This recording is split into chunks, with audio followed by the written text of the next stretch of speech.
Esse é o podcast da Junqueira Consultoria e o meu nome é Rafael. Hoje a gente vai falar sobre comunicação telepática, que é conhecido também como definição a comunicação subjetiva. A comunicação telepática é quando você espera que as outras pessoas deduzam o que você está querendo dizer. A comunicação telepática, ela não é uma comunicação deturpada, confusa. Você fala de uma forma confusa e a pessoa tem que deduzir. Não, isso é uma outra forma de comunicação. A comunicação telepática é quando você espera que uma pessoa faça uma ação que não é esperada naturalmente para ela fazer e você não comunica isso para ela. Você deduz que seria o óbvio dela fazer. Por exemplo, vamos dizer que essa pessoa acabou de entrar na sua empresa e você é chefe dela.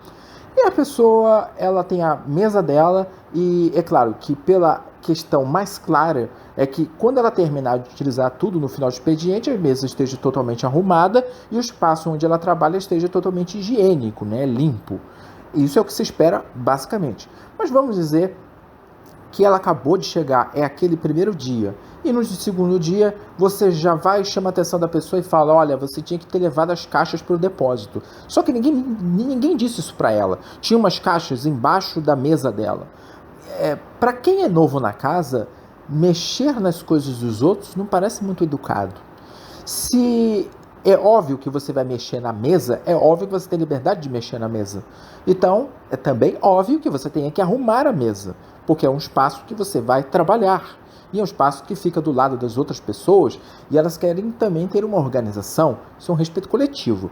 Agora, se tem caixa debaixo da mesa e não é sua, a gente instintivamente não vai mexer. A gente vai até evitar de bater o pé na caixa.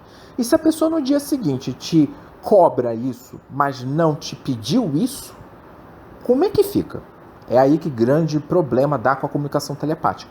A comunicação telepática não acontece apenas com relação líder-chefe com funcionário-colaborador. Isso acontece cliente-vendedor, vendedor-cliente. Acontece mais ainda quando a pessoa vai fazer uma reclamação, ela está com sangue quente. Então a comunicação telepática acontece como quase um rojão na cabeça dela. Ela vai com a cara fechada para você, já supondo que você saiba qual é o problema dela. Muitas vezes a pessoa, ela se esquece, mas no momento de raiva a gente não pensa. O raciocínio há milhões de clientes em que aquele vendedor vai atender. Ele não tem como gravar todo mundo que pode ter feito alguma reclamação lá no site e vai vir na loja física. Ele não sabe disso. Então a clareza, ela precisa consistir na comunicação não telepática. Quando que a comunicação telepática cria ilusão? Em duas situações, dois momentos diferentes. A primeira comunicação telepática é quando nós estamos trabalhando com uma pessoa que tem sinergia com a gente. A confusão se dá pelo fato de que você teve uma ideia, mas a pessoa também teve. Você ia falar uma coisa, mas a pessoa completou aquilo que você ia falar. Nossa, ele está lendo minha mente. Ele não está lendo sua mente. Ele só pensa parecido com você. E você que está acompanhando, talvez não você esteja lendo a mente dele. Você só tem esse gosto. Coincidentemente? Não. A gente sabe que existe sinergia, há o cálculo de estratégia para sinergia. Só que veja que isso é muito diferente de você falar que o outro está lendo a sua mente. Porque ser o óbvio para ele, mas ele pintou isso aqui de verde, eu pintaria de verde também. Mas vocês têm gostos iguais. É diferente de uma outra pessoa. Ele é uma pessoa diferente de você, mesmo tendo gostos similares. A comunicação telepática também dá problema naquele outro sentido. Enquanto você entra numa loja, o vendedor te aborda de um jeito que você adora, a loja é decorada da forma que você adora, tem uma música que você ama de paixão, e aí você fala, nossa, a empresa leu minha mente. Não, a empresa de novo não leu sua mente. Ali foi trabalho de marketing. O marketing é que pesquisou quem era você, de que nicho você era, onde você mora, seu poder aquisitivo, o que você gosta de consumir, e montou a loja com essas informações. Isso não é telepatia. Ele foi pesquisar, ele foi perguntar para você, não diretamente, quando ele fala assim, você, ele foi perguntar para o público que tem as suas mesmas similaridades e montou a estratégia. Isso é que dá, muitas vezes, a ilusão de que comunicação telepática funciona, mas ela não funciona. Como é que a gente pode corrigir a comunicação telepática? Por parte nossa Ou quando a gente identifica isso no outro. Você é o vendedor e seu cliente, você está percebendo que o cliente quer que você deduza o que ele quer. Mas você não consegue tirar isso dele. Como é que você faz? Primeiro a gente tem que aplicar a técnica de rapport. A técnica de rapport, eu tenho certeza que vocês já ouviram, já leram, já deve ter até praticado e treinado. Mas se você não leu ou quer reciclar, eu vou fazer uma atualização aqui. A técnica de rapport é uma técnica que envolve técnicas de conversação, de negociação, que envolve formas de postura, né? E aí você combina postura e comunicação verbal e não verbal para atingir um objetivo através de uma relação amigável. O rapport, o que ele quer dizer? Muitas vezes a gente traduz isso como empatia, né? Há duas definições de empatia que você pode considerar: de você se colocar no lugar do outro ou de você respeitar a realidade do outro. É melhor adotar sempre a segunda. Por quê? Você se colocar no lugar do outro ainda vai ser a sua percepção. Veja bem, vamos dizer que a pessoa more para a vista para o mar. Você sabe o que é morar para a vista do mar, não morando na vista do mar? Você sabe que ali passa mais gente do normal, que possivelmente você vai ficar de frente com a praia e vai ter muito mais gente fazendo barulho e você vai ter que colocar até acústica no seu prédio? Você não tem essa realidade, você não sabe disso, você não tem esses obstáculos, esses desafios. Então, se colocar no lugar do outro é, às vezes, muito intangível. A melhor forma é você respeitar a realidade dele. Puxa, ele todo dia ouve barulho, está sempre de mau humor, porque está sempre cansado, porque o barulho não deixa ele dormir. Veja bem que você tem uma visão mais ampla quando você encara dessa forma. E quando a gente encara dessa forma, essas duas definições, nós podemos ver etapas de como corrigir a nossa forma de falar e a forma do outro de falar. Comunicação telepática, como é que a gente identifica na outra pessoa? A gente é muito difícil, às vezes a gente só descobre quando acontece com a gente, quando dá algum problema no dia seguinte. Ah, mas você não falou isso pra mim. Ah, eu falei sim, mas você não falou. Como é que a gente vê isso no outro? Porque a gente vê mais o outro do que nós mesmos. A gente vê no outro quando a gente não consegue formar a solução na cabeça. Ah, eu tô com um problema, mas e aí esse problema tá me dando mais problema e não para, já tá 6 meses assim. Eu não consigo entender que problema é esse que ele tem. Eu não sei qual a solução que eu vou dar para ele. Então, se você não consegue entender isso, você precisa extrair isso. A comunicação telepática, ela tem em união uma espécie de escudo. Imagina um escudo. A telepatia, a comunicação telepática, ela acontece porque existe uma barreira entre você e a pessoa. E essa barreira é conhecida como emocional. A comunicação telepática, ela quer que você sinta a emoção dela sem que ela diga isso. E que você entenda a mensagem sem que ela diga a mensagem. Como você quebra essa barreira sem tornar isso desconfortável? Porque lembre-se que a barreira é a defesa dela. Ela não quer te expor, mas também quer que você dê a solução. Primeiro, pergunta o nome da pessoa, que é a primeira mão. Qual é o seu nome? E grave esse nome. Eu já lidei com muitas pessoas em que, depois de... eu não vou contar quanto tempo foi a conversa, mas a pessoa pergunta assim: qual é o seu nome mesmo? Puxa, você está conversando comigo e não sabe meu nome? Então, como é que você está considerando ser essa solução pessoal? Veja que isso quebra a empatia na hora. Por quê? Porque a gente gosta que as pessoas chamem a gente pelo nome. Né? Ninguém gosta assim, o fulano de tal, o menininho ou o garotinho. Não, você não fala assim. Você fala Rafael, João, Maria, Manuel. Não, você não falou coisinha. Não, você está tratando com a pessoa. Então, quando você fala o nome dela, você tem aí uns 40%, 50% de conversa já engendrada. Outro, lembrar dos feitos da pessoa, em especial se ela for seu funcionário. Se ela for seu cliente, não. O que não tem como você avaliar os feitos da pessoa. Quando a gente fala feito da pessoa, é o que ela fez pela empresa.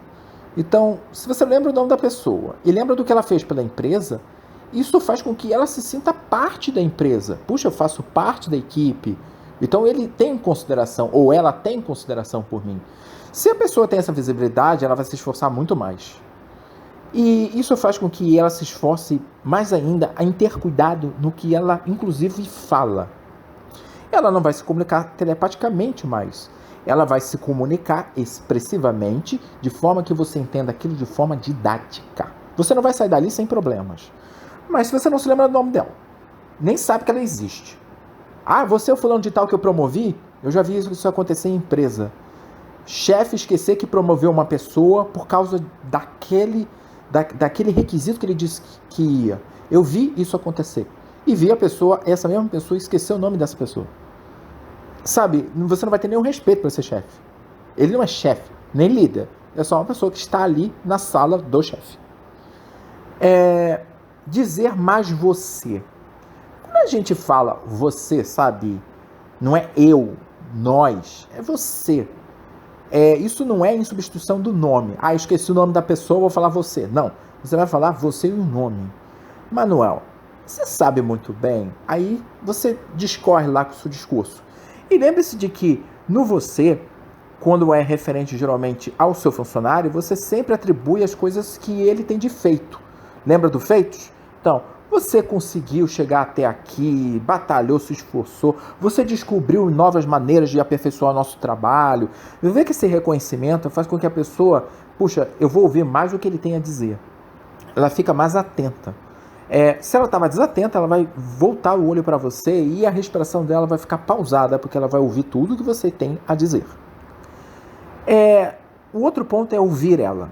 Isso foi o tema do podcast passado, que está disponível no canal, em que eu falo que ouvir a pessoa é extremamente importante.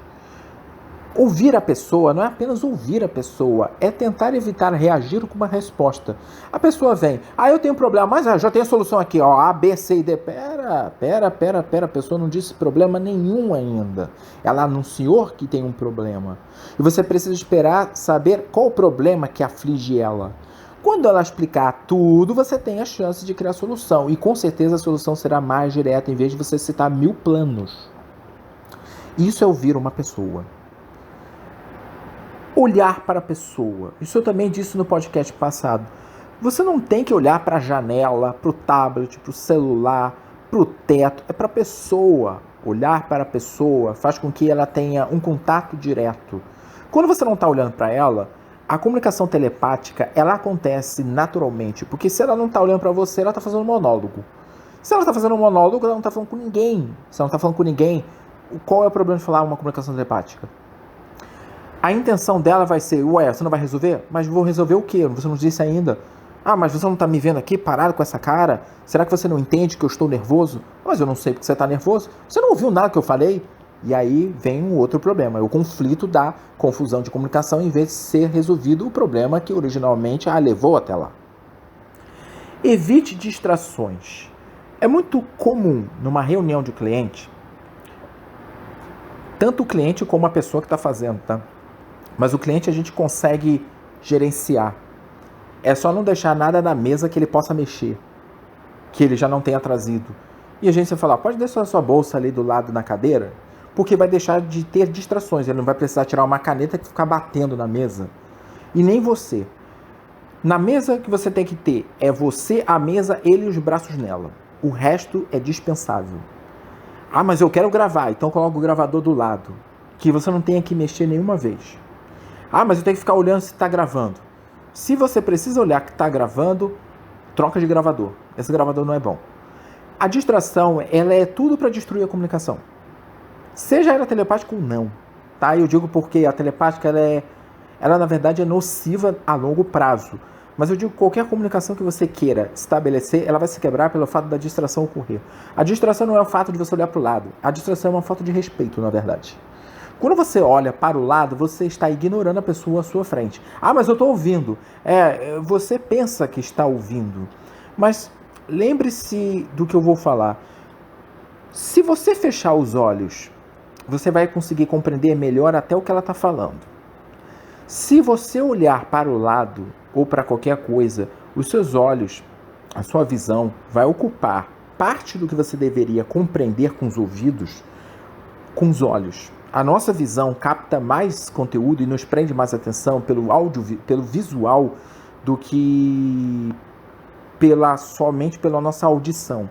Quando a gente olha para a pessoa e a ouve e a vê, a gente tem mais chances de captar, inclusive, trechos muito subjetivos da comunicação do que apenas o que ela está falando. Então, distração, por favor, não fazer. Lembre-se que além de de atrapalhar o seu processo de comunicação é uma falta de respeito enorme. Não faça, tá? Não faça. O que vai acontecer, o seu cliente, ele precisa da solução, mesmo que seja urgente, ele vai levantar da sua mesa, vai sair da sua empresa e procurar outra pessoa que dê atenção para ele. Ok? Então, para finalizar nosso podcast de hoje, comunicação telepática não faça. Se você identificar isso no seu cliente, deixe para ele um ambiente confortável. Segue essa lista de como corrigir e a técnica de raporte para deixá-lo confortável. Se você deixá-lo confortável, a comunicação telepática ela vai deixar de existir naturalmente e ele vai se expressar cada vez mais. Porque a comunicação telepática, para melhor das definições, é uma defesa pessoal. Ele quer que você resolva, mas ele não quer expor muita coisa sobre ele.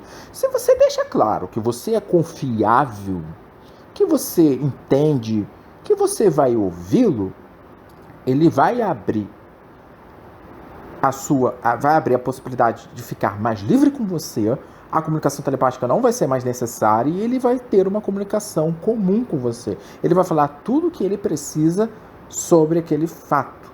Então, não ignore a pessoa que está na sua frente. Você escutou o podcast da Junqueira Consultoria e o meu nome é Rafael.